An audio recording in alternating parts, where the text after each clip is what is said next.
দেখেন, আমি ধর্মগুরু মানুষ। আমাকে পলিটিক্যাল কথা না জিজ্ঞেস করলে আমি নিজেকে আপনাদের ধন্য মনে করতাম। ডন মাইন্ড, কিছু মনে করবেন না।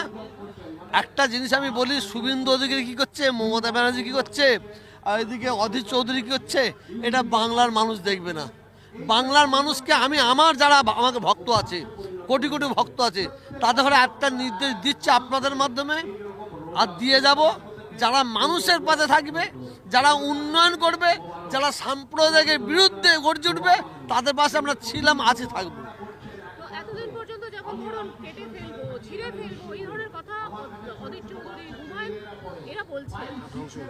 দেখেন, হুমায়ুন চৌধুরী আর কি বলে ওই শুভেন্দু অধিকারী, ওরা কে কি বলছে, ওরা পলিটিক্যাল ছিঁড়াছিঁড়ি করতে দেন।